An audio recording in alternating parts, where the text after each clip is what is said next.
heating, ventilating, air conditioning, and refrigerating section. I'm very happy today to be here to share with you all about the IAQ assessment for hospital. Why hospital? Because hospital is a place to save lives, so we need to really take care of the indoor air quality. Okay, so what we'll discuss this morning, okay, the first topic will be the introduction of the IAQ assessment. How are we going to assess the indoor air quality in hospital? Secondly, I will talk about the objectives of the IAQ assessment, followed by the monitoring and assessment approach and methodology. Then the results, findings and discussion, and last part will be how HVAC systems help to maintain the indoor air quality in the hospital. Okay, why the indoor air quality is so important? According to the American Lung Association, poor indoor air quality can cause or contribute to the development of infections, lung cancer, and chronic lung diseases such as asthma. People who already have lung disease are at greater risk. Okay, and same thing happened to the COVID-19 now. Okay, and what is indoor air quality assessment and why is it so important, especially in the hospital? The frontliner are exposed to all kinds of airborne infectious diseases, and that's why we need to control and maintain the good indoor air quality in the hospital. The IAQ assessment and investigation, okay, the whole process start with the first is the survey, questionnaire, and walkthrough inspection. Okay, then followed by the testing at site and make comparative measurements. Okay, then with the data collected, we'll do the evaluation on the results. Then we'll identify the root cause of the problem. Then we'll make the conclusion and prepare the recommendation or any remedy work need to be carried out. Okay, there are many factors contributing to the IAQ problem, and this is very, very common to see this in our hospital, because before this I have tested a few hospital, government hospital, and also the private hospital in Malaysia. So one of the the first factor is the inadequate ventilation. Okay, even Tan Sri Nuhisha also mentioned nowadays, okay, due to the COVID-19, this pandemic or endemic, okay, we need to make sure that we have enough fresh air intake or good ventilation system for the building, okay, especially for hospital. Okay, then air movement, this factor, okay, normally contractors will not really taking care of this. Okay, they even don't carry out the test on the air movement, that is the air velocity in the occupied area, especially in the operating theater.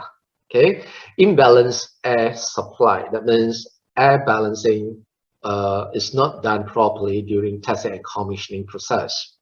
Low temperature, the temperature is too low, okay, and very high relative humidity, and this will cause the fungal growth. Okay, it happens in many hospitals in Malaysia before this. Okay, even women and child, we have that problem as well. Okay, then women and child hospital, sorry. Then we have the water leakage and dampness, and also the poor maintenance and cleanliness. Okay, these are the hidden threats by bad IAQ. Okay, so we can easily find it in the hospital. Okay, not only for common building, office building, or shopping complex, but in hospital, because in hospital we have bacteria and viruses. Okay, so the ventilation, in fact, is one of the solutions to improve the IAQ. Okay, then proper ventilation and purification of air will definitely be able to protect the building users from the trapping of the contaminants. For example, the HEPA filter can trap the bacteria and viruses. Okay, then filters, normal filter, pre-filter, and secondary filter can take care of the PM 2.5 or PM 10 pollen. Okay, then with the proper control of the temperature and relative humidity, then we can prevent the mold grow on the ceiling, on the wall, and also the furniture. Okay, so then of course the TVOC and formaldehyde level, because we use formaldehyde in the hospital, so we need to really take care of this, because this is really dangerous, okay, to the frontliners, the nurses and doctors, or the supporting staff. Okay, then during this pandemic or endemic, the spreading of virus must be stopped, okay, or must be taken care, because it is very crucial. Okay, so for example, the transportation of the patients must be done properly. Okay, for example, like from house to ambulance, from ambulance to isolation room or ICU, because they should be confined properly in negative pressure environment. Okay, this can stop the spreading of the virus. Okay, and this slide show the how we can notice, okay, our hospital, okay, have the IAQ problem. For example, okay, this is from the test, the air sampling test. Okay, we notice the spreading growth on the agar plate, okay, for bacteria and also the fungi or mold. Okay, then we notice we have the water leakage and mold grow on the ceiling. Okay, and then you notice that your supply air diffuser is very dusty, so this is a sign, okay, saying show that, okay, the indoor air quality is bad, okay, in the hospital. Okay, and this is the internal surface, okay, of the supply air duct. Okay, it's really dirty, and it's strongly recommended we do the duct cleaning, okay, annually. Okay, then this is the mold on furniture. Okay, so for example, the Pandan Hospital, okay, it is very famous 20 years ago. Okay, during the test and commissioning, we noticed there are furnitures, okay, with the mold grow on that. Okay, then we have water leakage on the building, on the wall, then dusty air filters. Okay, and with the high TVOC and CO2 level. So we have all this problem. When you have all this sign, that means we really have the IAQ problem. Okay, these are a few health problems due to the bad indoor air quality. Okay, it's very common. Okay, for example, the headache. Okay, you'll be suffering from headache. Okay, nasal congestion and runny nose, watery, burning eyes, sore throat and hoarseness, dry, irritant type cough, tight chest, burning sensation, wheezing, shortness, not in that. Okay, then we have nosebleeds or coughing blood, skin and mucous membrane irritation, rashes, exhaustion, severe fatigue, okay, memory and cognitive problems, gastrointestinal problems such as nausea, vomiting, fever, joint and muscle pain. Okay, but now we are more concerned about the coronavirus and its variants, especially the safety of the frontliners in the hospital. Okay, so now let's talk about the objectives of the IAQ assessment. Okay, what are the objectives? And there are total 5 objectives. The first is the feedback, to gather qualitative feedback of present IAQ from the indoor occupants. So this is the sample of the questionnaire that will be distributed to the building users or the population. Okay, then we follow, the second objective is assess and identify. Okay, so to assess and identify the sources of indoor air contaminants present within the indoor premises by means of IAQ assessment. So we'll be using this instrument, okay, to carry out the IAQ assessment in the hospital. For example, the ozone meter, then the formaldehyde meter, the VOC probe, the dust rag for the particulate matter. Then we have the IAQ count, okay, for the RH and temperature. Then we have the airflow meter, and this is to measure the air velocity, okay, especially at the operating table in the OT, because that is really crucial. Okay, then we have the IAQ bio sampler, and last we have the balometer capture hood to do the air balancing, to do the air measurement, and to calculate the ACH for the OT or the ICU or other area. Okay, then after that, okay, we evaluate okay, the exposure and health rates of the indoor occupants to the suspected indoor air contaminants. So later I will talk about the parameters, test parameters. Okay, normally we will assess. Okay, what are the parameters? Okay, after gathering all the data, then we will conclude. Okay, so the objective is to conclude the significance of the health risks posed by the indoor air contaminants. Okay, so this is one of the example, the test result. Okay, for one of the hospital. Okay, then from here we already highlighted the air movement for all these area, 8 areas. So all okay below the recommended value. Okay, for air movement, the recommended okay is 0.15 to 0.5 for common area, but for OT, okay, for operation theater is recommended 0.13 to 0.15 to 0.3 meter per second. Okay, so this is very, very important. Okay, then the room temperature here, okay, acceptable range for human comfort 23 to 26, but for OT normally we will request for 20 to 22 degrees C. Okay, seems like there are 3 areas. Okay, the room temperature is below the acceptable range. And as for the RH, okay, this is for the human comfort 40 to 70, but in OT the required normally, okay, the specification will call for 50 to 55% RH, okay, not only for human comfort but also for the biomedical equipment. Okay, then under the chemical contaminants, okay, we carry out the measurement on the carbon monoxide. Okay, the threshold is 10 ppm, and then for ozone is less than 0.05 ppm. TVOC, okay, must be less than 3. Then formaldehyde must be less than 0.1 ppm. Okay, as for the respirable particulates, that is 0.15 milligram per meter cube. Okay, we also carry out the biological contaminants. Okay, for using the sampler. Okay, so the total fungal count. Okay, the ceiling limit is 1,000 CFU per meter cube. CFU stands for colony forming unit. Okay, then for bacteria count is 500. Okay, CFU per meter cube. Okay. For the ventilation performance indicator, so the ceiling is 1000 ppm because if above 1200, it will damage our brain. Okay, and this is the example of the summary of our test. Okay, test result. Okay, we will highlight where is the sampling point and where which area that having a problem, like the highlighted with the yellow color, the figures, all is the temperature below the acceptable range, and highlighted in the what I call the in red color is the velocity, air velocity. Okay, that is below the acceptable range.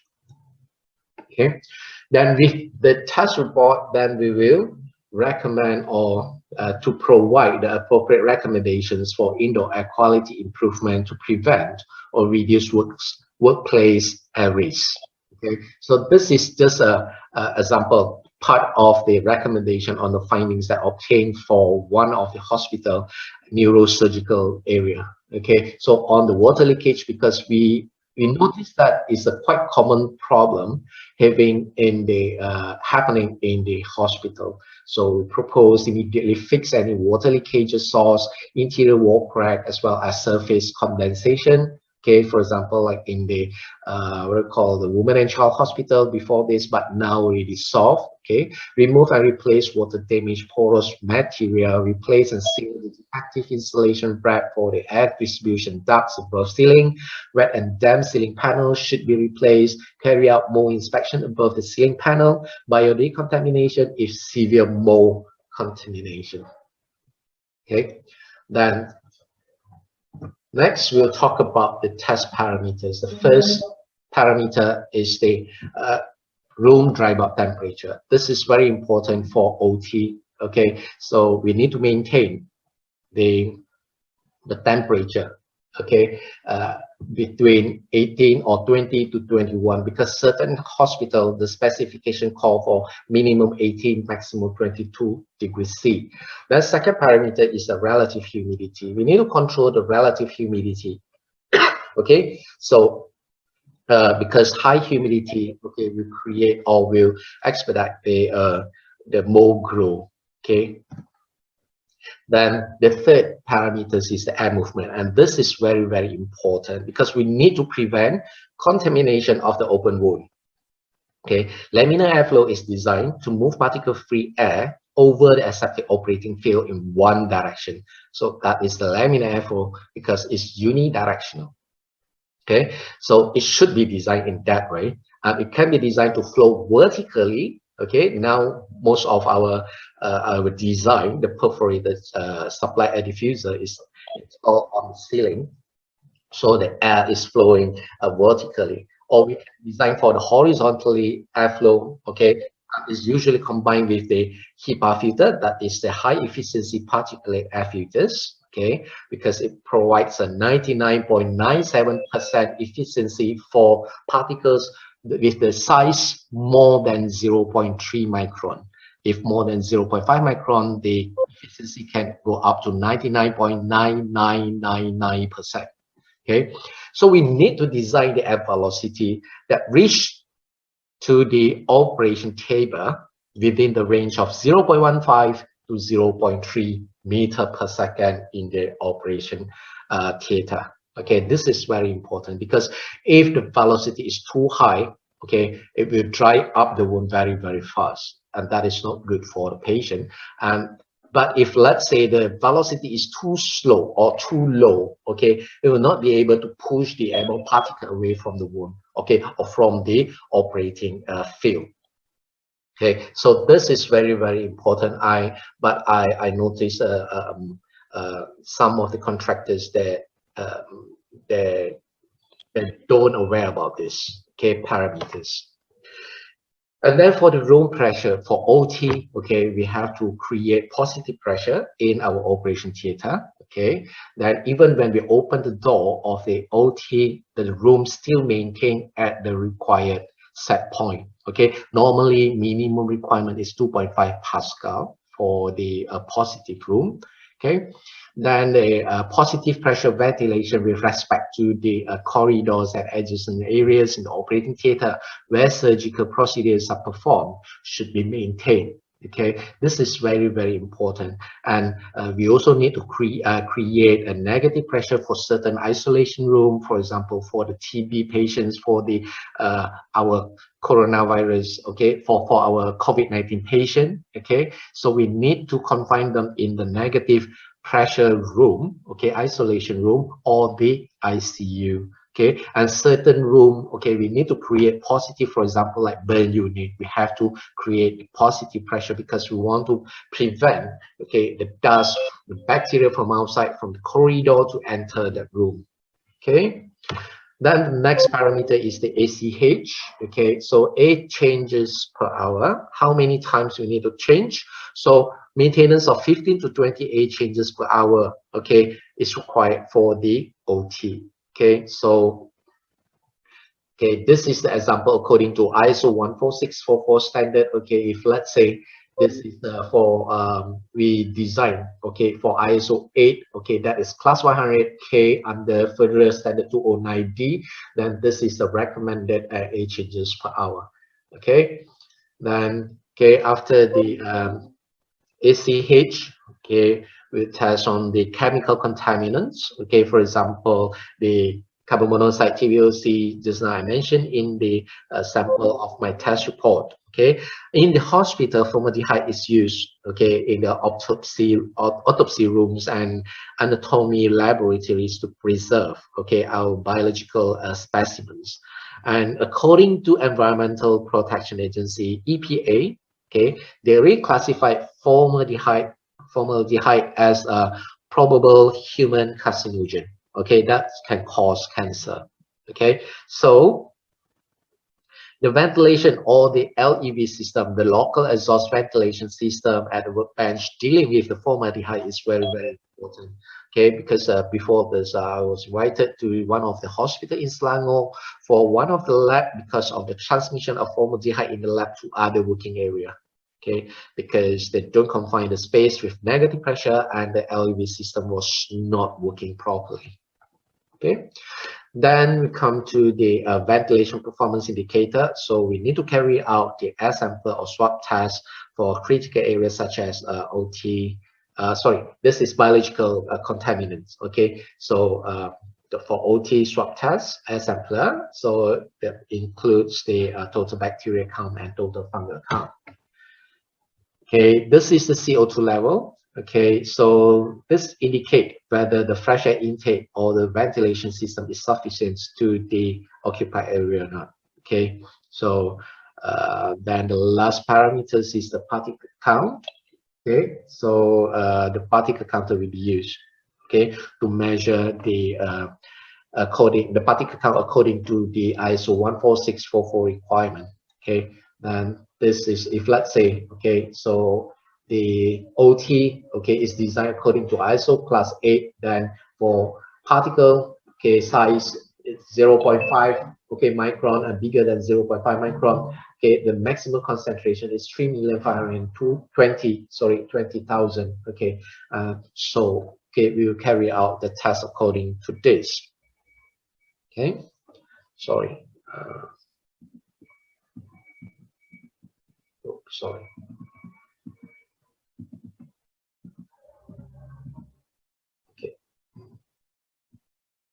Okay. So now we go for the last part of this presentation, how HVAC systems help in maintaining the good indoor air quality in the hospital.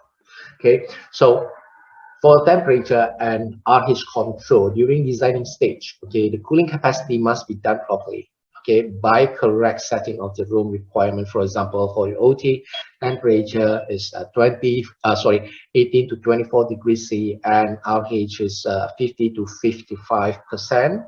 Okay, so we can either use the psychrometric chart or simulation software, for example, Transys, eQuest, Energy Plus, E20, Trace 700, okay, to do the simulation. Okay, so there will be no oversizing or undersizing of the cooling coil. Okay, because if let's say undersizing of the cooling coil, then we won't be able to take out the moisture, then we can't control the RH. Then if let's say we oversize it, then okay, the AHU will be very, very huge. Okay, and normally for OT we need two AHU. One is PAHU, and another one is the the ordinary AHU, because we are using 100% fresh air intake. Okay, so always remember that the cooling coil, okay, is the dehumidifier, and the heating element is the reheat system. So heating element either is a heating coil using hot water from the superheater of the chiller or boiler, or even electric heater element, our heater bank. Okay, so this is the reheat system. Okay, and thermostat is controlling the heating element. Okay, normally for our AHU, okay, our thermostat will be controlling our motorized valve. But no, when we want to control the indoor climate for the temperature and RH, then thermostat will control the heating element, and humidity stat will be controlling the motorized valve. And humidity stat will override the thermostat.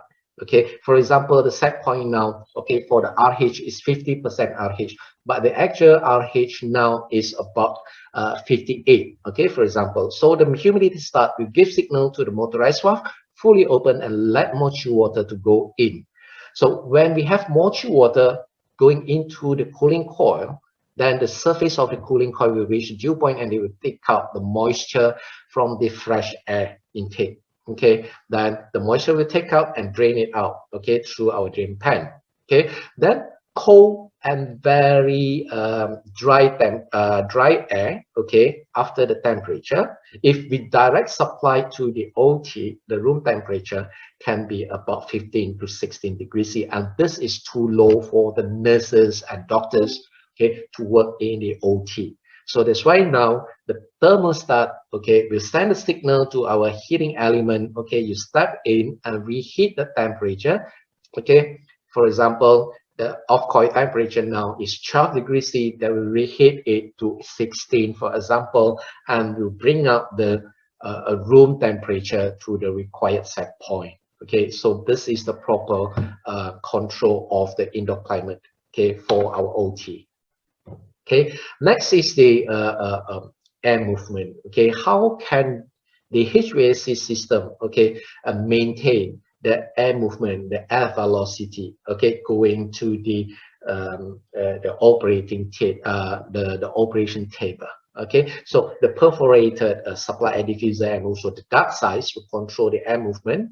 Okay, and of course the airflow quantity. Okay, so we determine this velocity. Okay, and also they can control the pattern in the airflow pattern in the operation theater.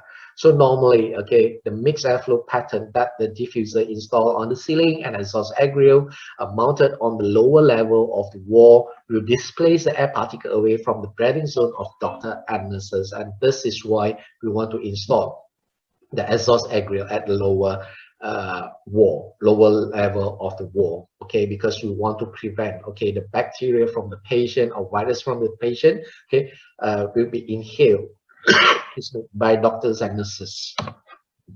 Okay, so room pressure, okay, is another parameters that HVAC can control and maintain it well, okay, with the use of VSD, variable speed drive. Okay, so the positive pressure, okay, we can create it, can be created when we produce more supply air, okay, than the total of exhaust air out from the OT. Okay, for certain isolation room, like I mentioned just now, okay, COVID-19 patients and TB patients, we need to create negative pressure. Okay, so we just need to make sure that total of exhaust air out from the room is more than the total supply air into the isolation room, okay, or ICU. Okay, and 2.5 Pascal, okay, is the minimum requirement for the positive pressure, okay, room, but we normally don't design exceed 30 Pascal because the leakage rate will be very, very high when we open the door, okay, because we need to maintain, okay, the pressure even we open the OT room, the OT door, okay, so when we open the door, if the pressure is too high, okay, then the leakage rate will be very, very high. So end up, okay, we have to install very huge AHU, okay, in order to maintain the room pressure, okay. Then of course the power consumption will be very high as well. Okay, then for particle control and microbial count control, then we will install 3 stages of filtration system or filters, okay, for our AHU, pre-filter, secondary filter, and the HEPA filter. Okay, due to COVID-19, the minimum requirement for the pre-filter now is MERV 13. The minimum efficiency reporting value is 13 now. Okay, so this is very important. Then, okay, sorry.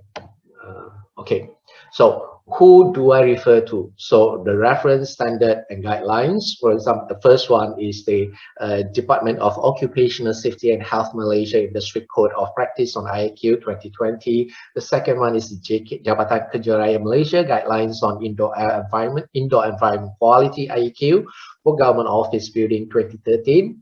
Okay, and the third one is the Ministry of Health Malaysia Guideline on Indoor Air Quality for Hospital Support Service 2015. Okay, so last part of my presentation is a summary of my presentation today. Okay, HVAC system play a very, very important role to maintain the good indoor air quality in the hospital. Okay, so we need to make sure the laminar mixed airflow, okay, must be created in the OT. Okay, now the air movement must be controlled, okay, at the operation table in the OT at a range of 0.15 to 0.3 meter per second. Okay, the reason I already mentioned just now. Okay, then of course the ACH should be controlled at 15 to 20 changes per hour. Okay, then the room pressure, okay, either positive or negative, okay, for isolation room, but definitely is positive for our OT, must be maintained to prevent the infiltration and exfiltration problems. Okay, then the room temperature and RH are crucial for patient and biomedical equipment in the hospital.